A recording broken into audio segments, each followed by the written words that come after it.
Hi, welcome to Jyothi IT solutions. మనం ఈరోజు if statements గురించి తెలుసుకోబోతున్నాము. ఈ ఇఫ్ స్టేట్మెంట్స్ అనేవి మనం నెంబర్ ఆఫ్ టైమ్స్ ప్రోగ్రాంలో ఇవ్వాల్సి వస్తుంది. ఈ ఇఫ్ స్టేట్మెంట్ నేర్చుకోవాలి అంటే నేను ముందు చెప్పినటువంటి ఒక శాంపిల్ పైథాన్ ప్రోగ్రామ్ ఈ వీడియో చూడాలి.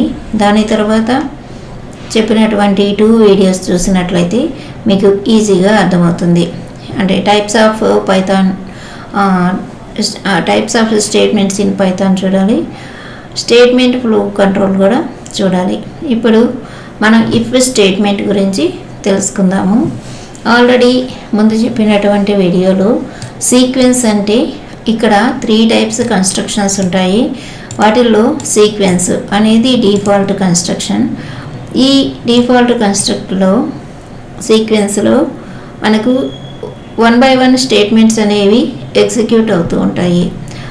దాని తర్వాత సెకండ్ వన్లో సెలక్షన్ కన్స్ట్రక్షన్. ఇప్పుడు ఈ సెలక్షన్ కన్స్ట్రక్షన్ వచ్చేసి కండిషన్ని సాటిస్ఫై చేసినప్పుడు, ఆ కండిషన్ ట్రూ అయినప్పుడు 1 కోర్స్ ఆఫ్ యాక్షన్ అనేది జరుగుతుంది. ఒకవేళ కండిషన్ కానీ ఫాల్స్ అయినప్పుడు అది మనకు అనదర్ సెట్ ఆఫ్ యాక్షన్ అనేది జరుగుతుంది. ఇక్కడ మనం నేర్చుకోబోయేటటువంటి ఇఫ్ స్టేట్మెంట్స్లో సెలక్షన్ కన్స్ట్రక్షన్ మనకు యూజ్ అవుతుంది. ఇక్కడ సెలక్షన్ కన్స్ట్రక్షన్ని యూజ్ చేస్తారు. ఇక్కడ మనం చూసినట్లయితే control statements, sequence, selection, looping అనేటటువంటివి ఆల్రెడీ ముందున్న వీడియోలో చెప్పున్నాను, ఎక్స్ప్లెయిన్ చేశాను. ఇక్కడ మనకు సెలక్షన్లో వచ్చేసి ఇఫ్ ఎల్స్ లేడర్ అనేటటువంటిది. అంటే ఎన్నిసార్లు మనం ఇఫ్ ఎల్స్ ఇవ్వచ్చు, ఇలాంటివన్నీ కూడా ఇక్కడ సెలక్షన్ కన్స్ట్రక్షన్ని బట్టి వాటి ఎగ్జాంపుల్ కూడా చెప్పాను, ముందు వీడియో చూడండి, అర్థమవుతుంది.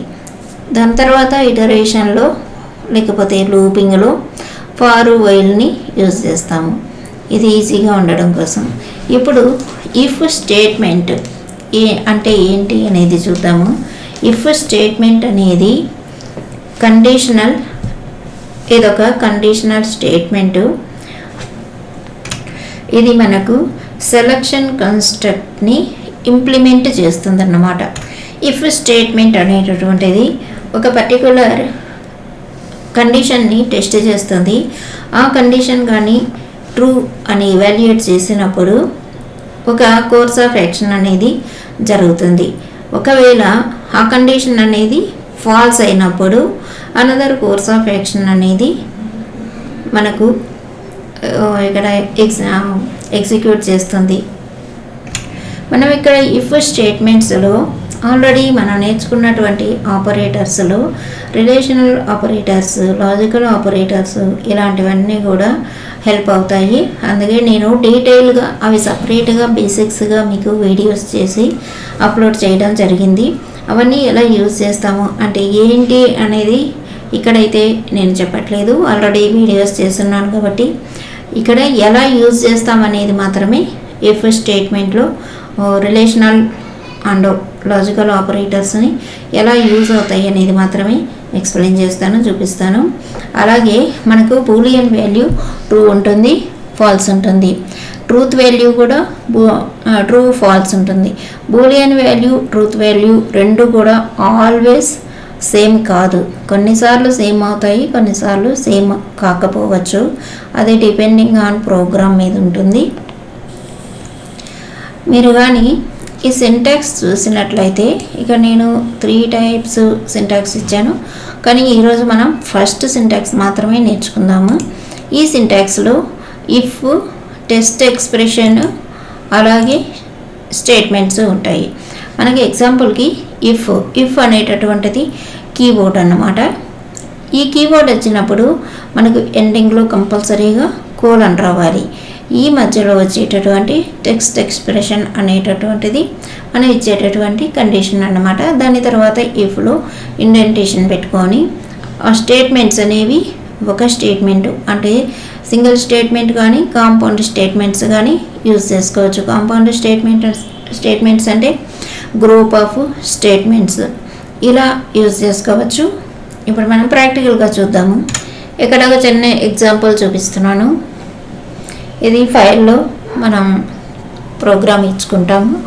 చాయిస్ అనేటటువంటి వేరియబుల్ తీసుకుందాము. Choice input equal to input enter the choice of food. నేను ఇదే మీకు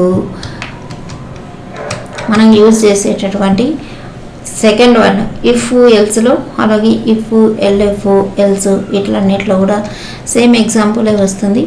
కాబట్టి మనం ఇది చూద్దాం. ఇప్పుడు అంటే చాయిస్ అంటే మనం ఏ ఫుడ్ మనం నార్మల్గా ఒక రెస్టారెంట్కి వెళ్తుంటాం, లేదంటే ఆన్లైన్లో ఫుడ్ బుక్ చేసుకుంటూ ఉంటాము. అలాంటప్పుడు మనకు ఈజీగా ఉండడం కోసం ఈ ఎగ్జాంపుల్ చెప్తున్నాను.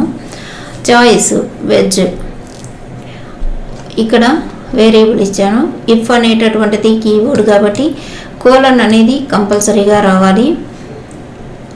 తర్వాత చాయిస్ ఈక్వల్ టు అనేటటువంటిది మనకు రిలేషనల్ ఆపరేటర్.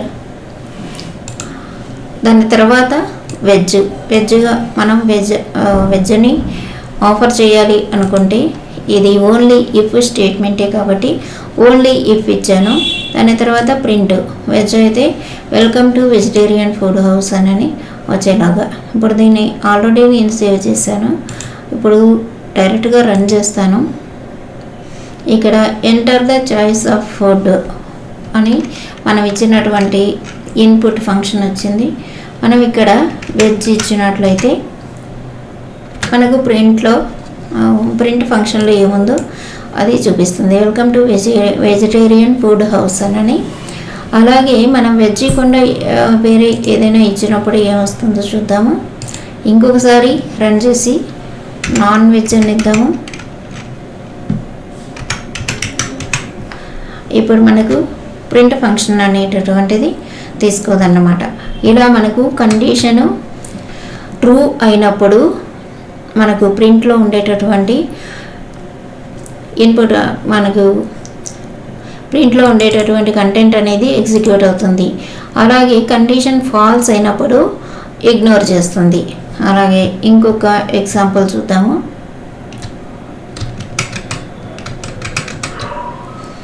ఇక్కడ నేను ఏ ఈక్వల్ టు ఇన్పుట్, ఇక్కడ 2 ఇంటీజర్స్ ఇచ్చాను. అలాగే B integer input enter second integer. ఈ ఇఫ్ మనకు కావాల్సింది ఈ part important part. If A greater than 10 అంటే 10 కంటే ఎక్కువ ఉన్నట్లయితే A, and B less than 15 అనేటటువంటి కండిషన్ని మనం ఇక్కడ కండిషనల్ స్టేట్మెంట్ని ఇక్కడ ఇస్తున్నాము. దాని తర్వాత స్టేట్మెంట్ అనేది ఇస్తున్నాం. సి అనే దానిలో మనకు ఏమి రావాలి అంటే ఏ మైనస్ బి. ఇక్కడ అన్నీ కూడా ఇవే ఆపరేటర్స్. అంటే ఇక్కడ అండ్ ఆపరేటర్ని మనం లాజికల్ ఆపరేటర్ని యూజ్ చేస్తాము, కీవర్డు. అలాగే మనకు ఇక్కడ ఆపరేటర్ వచ్చింది, ఇక్కడ ఆపరేటర్ వచ్చింది, ఇక్కడ కూడా ఆపరేటర్ వచ్చింది. ఇవన్నీ కూడా ఫంక్షను ఇప్పుడు ఉండేటటువంటి స్టేట్మెంట్స్. ఇవి మనకు C equal to A minus B అంటే మనం ఇక్కడ ఇచ్చే నెంబర్లను బట్టి, ఇన్పుట్లో ఇచ్చే నెంబర్లను బట్టి వీటి వాల్యూస్ అనేవి తీసుకుంటుంది. A minus B into A plus B అంటే ఫస్ట్ ఏ మైనస్ బి చేస్తుంది. అంటే ఫస్ట్ నెంబర్ సెకండ్ నెంబర్ని మైనస్ చేసుకుంటుంది. దాని తర్వాత ఏ ప్లస్ బి చేస్తుంది. ఫస్ట్ నెంబర్ సెకండ్ నెంబరు, దాని తర్వాత మల్టిప్లై చేస్తుంది. మనకు print the result is C అనే దానిలో మనకు ఇక్కడ చేసినటువంటి ఇది ట్రూ అయినట్లయితే మనకు రిజల్ట్ అనేది వస్తుంది. దాని తర్వాత ప్రోగ్రామ్ ఓవర్ అని ఇచ్చాను. అర్థమైంది అనుకుంటాను. ఇప్పుడు రన్ చేస్తాము. మీరు ఫైల్ క్రియేట్ చేసినప్పుడు కంపల్సరీగా సేవ్ చేసుకోవాలి. ఇక్కడ మనకు ఏ గ్రేటర్ దెన్ 10 అంటే 10 కంటే ఎక్కువ నెంబర్ ఇచ్చి చూస్తాం. ఫస్ట్ 12 ఇస్తాను. దాని తర్వాత ఎంటర్ సెకండ్ నెంబర్ అంటే ఇక్కడ సెకండ్ నెంబర్ వచ్చేసి బిలో సెకండ్ నెంబర్ ఉంది. బి లెస్ దెన్ 15 ఇక్కడ కరెక్ట్గా 15 లోపల ఉండే నెంబరే ఇస్తాను, అంటే ఒక 9 ఇస్తాను. మనకి ఇప్పుడు కరెక్ట్ అవుట్పుట్ అనేది వస్తుంది. మనం ఇక్కడ చూసినట్లయితే C = ఏలో 12 ఉంది, -B అంటే -9 అంటే 3 ఉంది, A + B అంటే 12 + 9 21. 21 × 3 ఎంత అవుతుందో అంత మనకు ద రిజల్ట్ ఈజ్ C అని చూపిస్తుంది. ఇప్పుడు ఎంటర్ ఇచ్చినట్లయితే మనకు 63గా చూపిస్తుంది. ఈ 60 తర్వాత మనం ఇచ్చినటువంటి ప్రోగ్రామ్ ఓవర్. ఈ ఇండెంటేషన్ అనేటటువంటిది కంపల్సరీగా జాగ్రత్తగా ఇచ్చుకోవాలి. ఇఫ్లో ఈ స్టేట్మెంట్లు ఇఫ్కి సంబంధించినవి కాబట్టి ఇది అవుట్ సైడ్ మనం ఇచ్చినటువంటిది, లాస్ట్ లైన్లో రావడం కోసం ఇచ్చినటువంటిది కాబట్టి ఇది స్టార్టింగ్ నుంచే ఇచ్చుకోవచ్చు. దీని తర్వాత మనం సేమ్ ప్రోగ్రామ్ని రన్ చేసి రాంగ్ నెంబర్లు ఇచ్చి చూస్తే ఎలా వస్తుందో చూద్దాము. అంటే 10 కంటే తక్కువ నెంబర్లు ఇచ్చినట్లయితే ఎలా వస్తుంది. ఇప్పుడు మనకు ఇక్కడ A > 10 అని చెప్పినాం, అంటే A 10 కంటే ఎక్కువ ఉన్నప్పుడు ఇప్పుడు మనం ఆల్రెడీ చేసింది కండిషన్ని ట్రూ చేసింది కాబట్టి మనకు కరెక్ట్ ఆన్సర్ అనేది వచ్చింది. మన కండిషన్ ట్రూ చేయనప్పుడు మనకు రాంగ్ ఆన్సర్ అవ్వచ్చు, లేకపోతే ఇగ్నోర్ చేయొచ్చు. ఇక్కడ మనకు ఎంటర్ ఫస్ట్ నెంబర్, ఫస్ట్ నేను 9 ఇస్తాను, అంటే 10 కంటే తక్కువది, రాంగ్గా ఇస్తున్నాను. సెకండ్ నెంబర్ వచ్చేసి 15, ఇక్కడ <15 కాబట్టి 16 ఇస్తాను. ఇప్పుడు మనకు మైనస్ వాల్యూ వస్తుందో ఏమొస్తుందో చూద్దాము. వాల్యూ అయితే చూపిస్తుంది, కానీ ఇక్కడ రాంగ్ ఇచ్చాం కాబట్టి అంటే మనకి ఇక్కడ A > 10 ఇవ్వాలి, B < 15 ఉండాలి, కానీ ఇక్కడ A > 10 లేదు, 9 ఉంది, B > 15 ఉంది, అంటే 16 ఇచ్చినాను. అంటే ఇవి రెండు కూడా ఫాల్స్ కాబట్టి ఇగ్నోర్ చేసింది ఈ కండిషన్ని. దాని తర్వాత మనకు ప్రోగ్రామ్ ఓవర్ అని చూపించేసింది అన్నమాట. మనం ఇంకొక రకంగా ఇచ్చి చూద్దాము.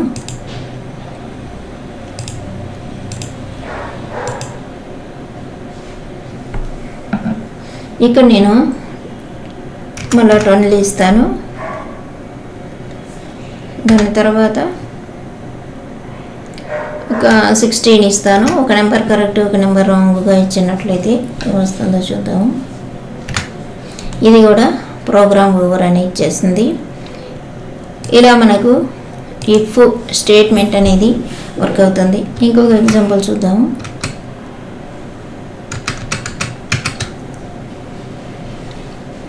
ఇక్కడ నేను CH = ఇన్పుట్, అంటే CH అంటే క్యారెక్టర్ అనుకోవచ్చు.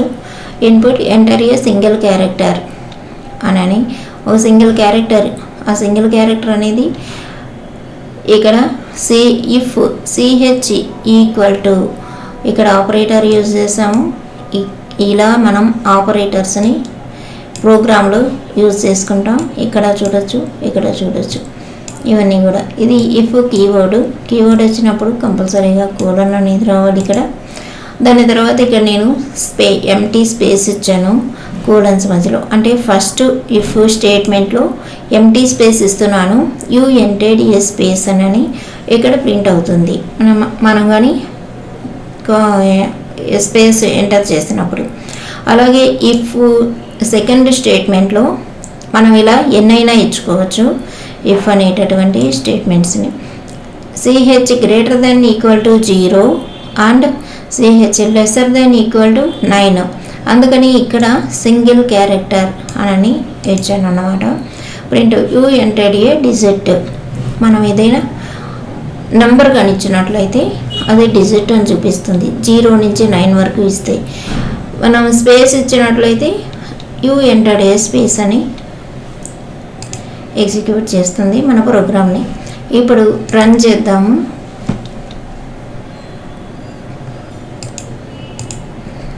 సింగిల్ డిజిట్ అంటే ఫస్ట్ నేను స్పేస్ ఇస్తున్నాను, స్పేస్ అయితే మీకు కనబడదు. Enter you enter a space అని వచ్చింది. ప్రోగ్రామ్ రన్ అయిపోయింది, ఇంకా అంతే. మనకు సెకండ్ ఇఫ్ అనేది ఇక్కడ రాదనమాట. ఎందుకంటే ఇక్కడ మనం ఎంటర్ ఏ సింగిల్ క్యారెక్టర్ని ఒక వేరియబుల్ని యూజ్ చేసినందువలన. దాని తర్వాత మళ్ళీ ఇంకొకసారి రన్ చేద్దాం. ఇక్కడ ఒక నెంబర్ ఇస్తాను, 6 ఇస్తాను. అంటే 0కి 9కి మధ్యలో ఉండే సింగిల్ క్యారెక్టర్ మాత్రమే ఇవ్వాలి. 6 ఇచ్చినప్పుడు మనకు 6 అనే నెంబర్ కనబడదు, యూ ఎంటర్డ్ ఏ డిజిట్ అని మాత్రమే వస్తుంది. ఇలా మనకు యూ ఎంటర్డ్ ఏ డిజిట్ అని వచ్చింది. మనం ఇప్పుడు 0 ఇచ్చినా కూడా సేమ్ వస్తుంది. ఇక్కడ ఇంకొకసారి రన్ చేసినట్లయితే 0 ఇస్తున్నాను, ఇప్పుడు కూడా మనకు యూ ఎంటర్డ్ ఏ డిజిట్ అని వచ్చింది. ఇలా మనకు ఇఫ్ అనేటటువంటిది వర్క్ అవుతుంది. ఇఫ్ అని ఓన్లీ ఇఫ్ స్టేట్మెంట్ మాత్రమే ఇక్కడ ఎంత చెప్పానంటే, అన్నీ చెప్పినప్పుడు ఎక్కువ ఎగ్జాంపుల్స్ చెప్పినప్పుడు కన్ఫ్యూజన్ అవుతుంది కాబట్టి ఇది ఒకటే చెప్పాను. అలాగే మనకు ట్రూత్ వాల్యూ ఫాల్స్ ఉన్నప్పుడు ఒక్కొక్కసారి ట్రూ అవుతుంది. అది మనం నెక్స్ట్ చెప్పుకునేటప్పుడు చూద్దాం.